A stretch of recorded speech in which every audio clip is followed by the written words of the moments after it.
Good morning. Today is the 11th day of Sivan, the 17th of June. We're going to be looking at the second reading of Parshat Behaalotecha. And here we find what we call the installation of the Levites continues from the first reading. And in this part, the Levites are raised, in a certain sense, or carried by Aaron, and according to some of the opinions, Moses himself. It's part of their installation. And at the very end, the Torah tells us for how long the Levites are to serve in the tabernacle. So we're looking at Numbers 8, verse 23. I'll read it. God spoke to Moses, saying, "This is the rule concerning the Levites. From 25 years old and upwards, they must enter the service to work in the tent of meeting, meaning in the tabernacle. When they are 50 years old, they must retire from the work troop and do no more work." So it turns out that they have 25 years of service to give. However, we have another source that says something a little bit different. And that was in Numbers 4:3, there it said that the Levites come to work, meaning they begin their service at the age of 30, not at the age of 25. So what's going on? Why the difference between the two sources? The sages say that the difference is because they were 5 years in training, meaning they came at age 25 and they were trained for 5 years, and then at age 30 they actually commenced their service, and then that lasted until the age of 50. So that in and of itself is a very clean and appropriate explanation. However, the sages learn from this something more, and they say that this is a general principle that the Torah wanted to teach us. It's not just to teach us something about the Levites and their training. Rather, they say, "Mikan amru, mikan hatalmid shelo ra'a siman yafeh b'mishnato b'chamesh shanim sheshuv eino roeh." From here we learn a good sign that if a person who started learning Torah has not seen blessing in his learning, after 5 years, he will no longer, or you should no longer expect to see blessing. In other words, if a person comes to work at something and has 5 years of training in it, studying it, education in it, and yet still doesn't master it, and still feels, or others feel around him, that he's not successful in this, he should know that he should give up and try something else. That's the way this is usually interpreted. I think that this is also very true in life, that if you've tried a certain direction for 5 years, and you haven't seen special success in it, you should probably look for something else to do. All the more so if not only you haven't seen any special success, but you haven't seen any success at all, and you're not getting it.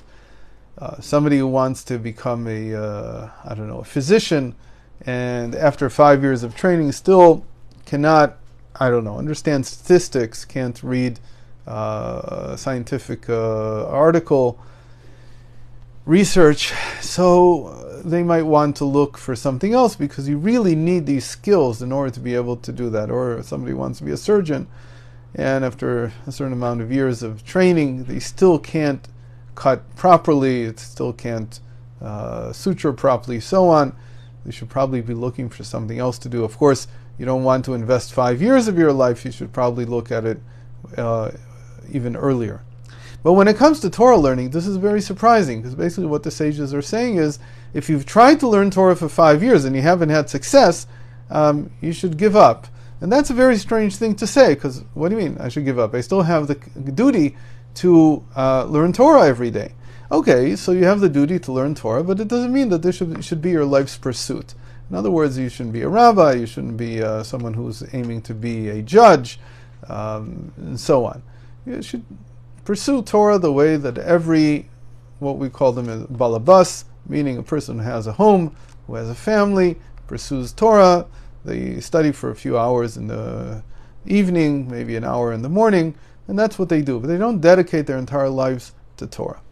So this is very interesting, because it really connects to a major topic in Chassidus, in Chassidic thought, which has to do with the inner teachings of the Torah and how to address them. How do they fit into this whole question? In other words, when the sages said that if you haven't seen a sign of blessing in your learning, what they meant was in the learning of Talmud, in the learning of the revealed dimension of Torah, not necessarily of the concealed dimension of Torah.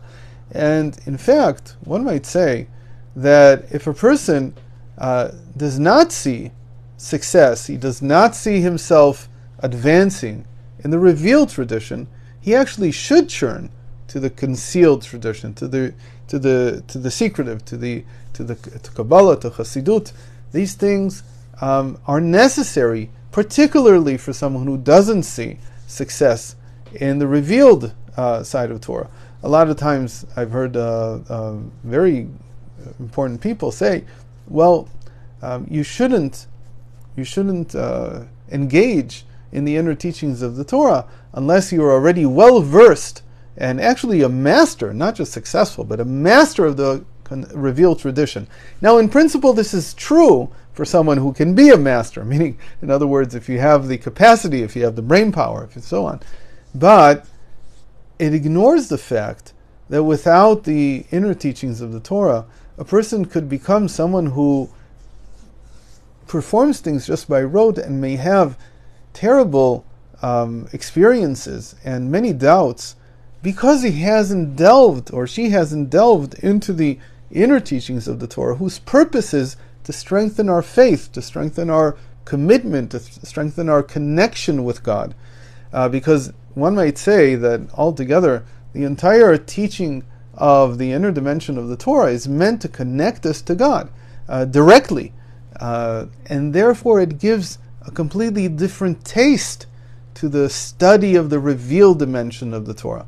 So many times it's actually the way to go here is that if you haven't been very successful with the revealed teachings, you need to take a step back and start engaging in the inner teachings of Torah, in Kabbalah and Chassidut, especially Chassidut, so that you have a connection to God that will then inspire the rest of your learning, so that when you learn about a donkey who has fallen down, or a ox who has gored a cow, when you learn about these things, you understand what it means that the Torah is the will of God, because it doesn't seem that dealing with these questions really has anything very spiritual to do with life. But it does, because without the inner teachings of the Torah, it's very hard to understand that when the Torah teaches us something, it's revealing to us the will of God, and when you understand the will of God, you're connecting to God Himself. It's the highest connection that we can have, and we've mentioned this before, that this is the whole point of the commandments in the first place, which is to allow we limited beings, to connect with God who is infinite through an act that God prescribed. But if you don't feel that, if you don't understand that, you don't see how that's God's will, then you might come away feeling that, well, I'm just treading water here. I'm learning all this boring, maybe irrelevant teachings, and I don't know how this is actually affecting my day-to-day life. I don't know how this is affecting my outlook on life.